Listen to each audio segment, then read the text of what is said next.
এবার তারে হ্যাঁ? হ্যাঁ? কাঁদিস নে, কাঁদিস নে, কাঁদে।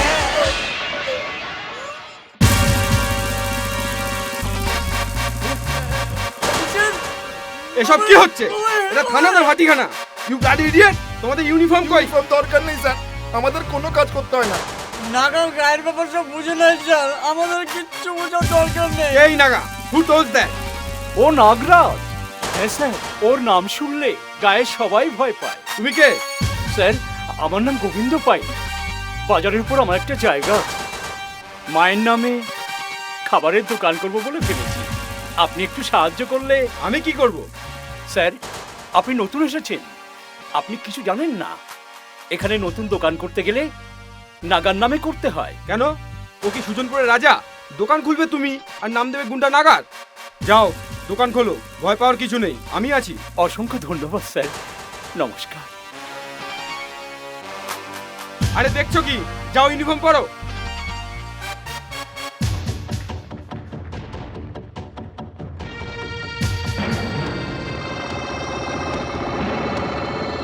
আসুন স্যার। নমস্কার। নমস্কার। ইনি আমার বাবা স্যার। নমস্কার। আর এ আমার মেয়ে, ষষ্ঠ শ্রেণীতে পড়ছে।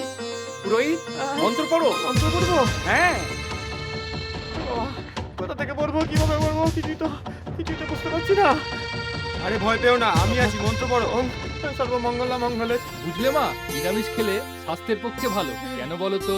শোনো, ভেন্ডি খেলে অঙ্কে ভালো হবে, করলা খেলে সঙ্গীতে ভালো হবে, আর বেগুন খেলে ইংরেজিতে ভালো হবে, আর গাজর খেলে সায়েন্সে ভালো হবে। আর কি খেলে ভালো চাকরি পাবে বলো তো?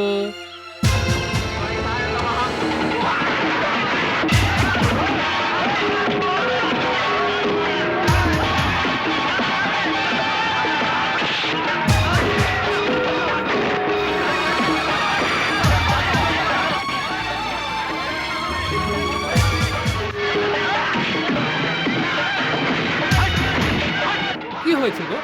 কি আর হবে? নাগাল লোকরা মনে হচ্ছে আবার মারামারি শুরু করেছে। আজকে ঠিক কেউ না কেউ মরবেই মরবে। উরে বাপরে বাপ, পালাই পালাই পালাই।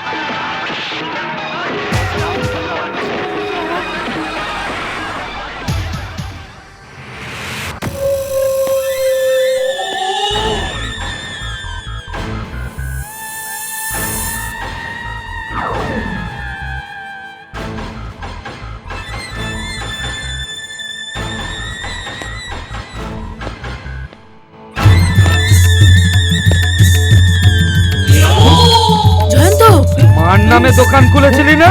এবার তুই সালা মার কাছে উপরে চলে যাবে। না জয়ন্ত, না জয়ন্ত। সালা।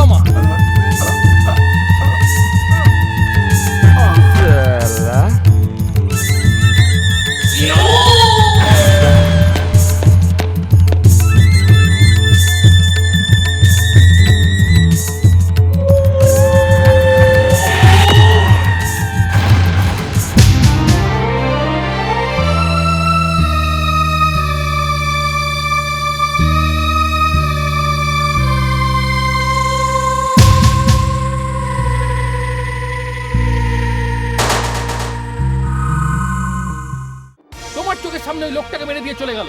তুমি যদি আমাকে না আটকাতে তাহলে আমি। চুপ কর। মারার সময় কি তুই একা দেখেছিস? বাজারে তো সবাই ছিল, আমিও দেখেছি।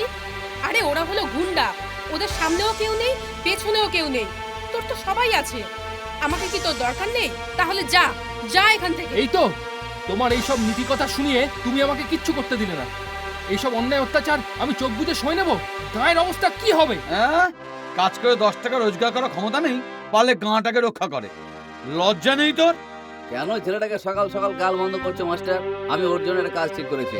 শুনেন, আমার একজন জানাশোনার লোকের একটা অটো রিক্সা আছে। সামনে ইলেকশন, সেই অটো রিক্সা নিয়ে প্রচারে গেলে আরামে দিনে 3 বেলা খাবে আর সন্ধেবেলায় ছুটি। কি বলেন? না ভাই, আমার রাজনীতি ফাজনীতির দরকার নেই। আমার 7 পুরুষের কেউ এ কাজ করেনি। আমি যতদিন বাঁচবো কাজ না করলেও হবে, না হলে আজকে সস্তা রাজনীতি করতে আমি কিছুতেই অনুমতি দেব না। আজকে যে ট্রান্সফার হয়ে এখানে এসেছি সেজন্য দায়ী এক রাজনৈতিক নেতা। এই তো, রাজনীতির দরকার নেই বলে আপনারা এড়িয়ে যান। এদিকে ভোট এসে গেলে স্বাধীন ভারতের আদর্শ নাগরিক হিসাবে ভোট দিতে আগে গিয়ে লাইনে দাঁড়াবেন। কে বললো ভাই? ভোট দেবো আমি? হাহ! বুঝলে ভাই, আমার পা এখনো ভোটের বুথে পড়েনি, এই হাতটা এখনো সিল ধরেনি, এই আঙ্গুলে আজ অব্দি কালির দাগ লাগেনি। ও যদি রাজনীতি করতে যায় যাক, কিন্তু বলে দিচ্ছি ফিরে এলে ওর পা যেন এই ঘরে না পড়ে। হ্যাঁ, আপনি বললেন আর আমি অটোরিকশা ধরে ইলেকশনের প্রচারে চলে গেলাম। যে বলছে তাকে বলুন, আমার উপর অত রাগ দেখাচ্ছেন কেন? আমাকে গালি না দিলেই নয়। Silence, silence, silence. বুঝলি জয়ন্ত, তোর জন্য একটা ভালো চাকরি দেখেছি। গভর্নমেন্ট ডাক্তার দাসবাবু তাকে তোর সব কথা বলে দিয়েছে। কাল যাবি, ওর সাথে দেখা করবি আর চাকরিতে জয়েন করবি। কি লোকনাথ, সব সমস্যার সমাধান হয়ে গেল তো? আরে তুমি এখানে বসে, আমি তোমাকে ওখানে খুঁজছি। ওরে বাবারে, এত বড় অফিস তোমার জন্য, টেবিল চেয়ার, লোহার আলমারি, পাখা, একটা মেয়ের জন্য এত কিছু। হ্যাঁ, কি বললে আমার জন্য সব? এক কথায় বাচ্চা ছেলে পেচ্ছাপ করলে মুছে দিচ্ছ, বুড়ো মানুষ পায়খানা করলেও সাফা করছো। আচ্ছা, এই কাজের জন্য 1500 টাকা মাইনে? থাক, আমার কি আছে। আচ্ছা, তোমার ডাক্তারবাবু কোথায়? ওনার সাথে একটু কাজ ছিল, আমার একটা চাকরি হওয়ার কথা। চাকরি? তোমার বাবাই তো কথাবার্তা বলে গিয়েছিল, সেই মতো আমি এসেছি। আচ্ছা, আমার শুধু এটাই জানার আছে, আমাকে কি নিচে রেখেছো নাকি ওপরে? আগে তো ঘরে ঢোকো, তারপর উপর নিচে দেখা যাবে। চলো চলো। আমি কিন্তু বলে দিচ্ছি, তোমার সঙ্গে আমাকে না রাখলে আমি কিন্তু থাকবো না। আরে চলো চলো চলো। 1 ঘন্টা ধরে তোমাকে খুঁজতে গিয়ে নিচে ওপরে করছি। তোমার ডাক্তারবাবু গেল কোথায়? নাইলে মাল দিমু না। হ্যাঁ,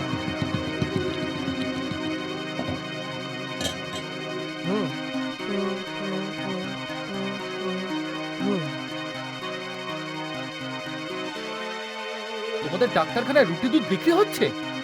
সরকার গরিব লোকের জন্য দুধ রুটি বিনা পয়সা দিচ্ছে, আর সেগুলো রাস্তায় দাঁড়িয়ে বিক্রি করছে। এগুলো মানুষ না পশু? শালাদের মারা দরকার। জয়ন্ত, আমার কথা শোনো জয়ন্ত। শালা এই হারামজাদা, এই কি বে? আরে শালা গরিবের জন্য আসা দুধ আর পাউরুটি বিক্রি করে তুই বড়লোক হবি? শালা মেরে চামড়া তুলে নেব। গরিবের রক্ত বেচে তুই বড়লোক হবি ভেবেছিস? আরে মাতো কর, আরেকবার মাইরা দেখ, শালা। মাইরা দেখ। জয়ন্ত, ছেড়ে ছেড়ে দাও। দাও। জয়ন্ত, কি করছো? রক্ত, বাবু, বাবু আমারে মারলা। আমি কি একা খাইতাছি পয়সা? আমার উপরে অনেক লোকের ভাগ খাইতাছে। এখানে কি হচ্ছে? এই লোকটা কে রাধা? স্যার, বাবা যে কাজের জন্য লোক ঠিক করেছিল না, ইনি সেই স্যার। Yes sir. কিসের স্যার? চাকরি এখন হলো না, তার আগে তুমি গন্ডগোল শুরু করে দিয়েছো। স্যার, এখানে যা চলছিল তা অন্যায়। ও, এসে গেছে ন্যায়নিষ্ঠ পুরুষ, যেন সব অন্যায় একাই দূর করে দেবে। You bloody get out! Doctor, তোমার ভরসা এখানে 101 রোগী পড়ে আছে, আর তুমি ওদের না দেখে এখানে এসে দুধ রুটির অভিযান নিচ্ছ। তাহলে তুমি রোগীদের কি সেবা করছো? ইনজেকশনের বদলে জল দিচ্ছ? লজ্জা করে না তোমার? লোকে তোমাকে দেবতা ভেবে পুজো করে, আর তুমি ওদের পয়সায় বড়লোক হচ্ছ। ছি! আজ যদি হেডমাস্টার মশাই আমাকে না পাঠাতো, তাহলে আমি তোমাকে হারামজাদা কোথাকার, মেরে তোর মাথা ফাটিয়ে দেবো। এ কি করছো তুমি? হ্যাঁ, তোমার মাথা খারাপ হয়ে গেল রে? এত বড় ছেলে গায়ে হাত তুলছো? আমার মাথা খারাপ হয়নি, ওর মাথা খারাপ হয়েছে। ওর মাথায় গোবর পড়া আছে, কুলাঙ্গার। যেখানেই যাবে সেখানে ঝগড়া করে আসবে। আর সেই লোকগুলো গরিবের জন্য আসা সরকারি পাউরুটি দুধ সব বিক্রি করবে, এগুলো অন্যায় নয়? চুপ কর। যে খালি অন্যের দোষ ধরে বেড়ায় তাকে আমি অমানুষ বলি। প্রকৃত মানুষ হতে গেলে আগে নিজেকে ঠিক করা দরকার। চোখের দৃষ্টিশক্তি চলে গেলেই মানুষ অন্ধ হয়ে যায় না বাবা?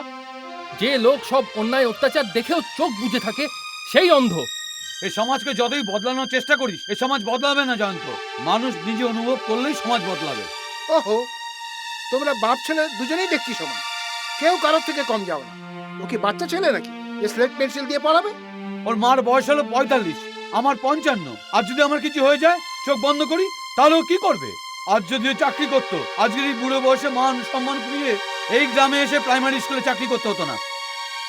যতদিন আমি বেঁচে আছি ঠিক আছে, তারপরে আমার জন্য তোমার ব্যস্ত হওয়ার দরকার নেই, নিজের ওপর আমার যথেষ্ট ভরসা আছে। ভরসা? ভরসা নয়, ওটা হলো মরীচিকা। আরে বড় বড় মুনি ঋষিরাও মরীচিকার পেছনে ঘুরে ঘুরে মৃত সঞ্জীবনী খুঁজেছিল, তবু পারলো? আর পারলো মানুষকে বাঁচাতে পারলো না? তুইও এরকম খুঁজে বেড়াবি, কিছুই পাবি না। শোনো বাবা, দুনিয়াতে বড় লোক হতে গেলে কোনো একটা সৎ উদ্দেশ্য নিয়ে চলতে হয়। সাধারণ লোক হয়তো সবাই জন্মাচ্ছে, কিন্তু বড় হওয়ার স্বপ্ন কজন দেখে? তুমিও দেখে নিও বাবা। আমায় নিয়ে তুমি যত স্বপ্ন দেখেছো, সেই স্বপ্ন সফল না করে আমি এই দুনিয়া ছেড়ে যাব না।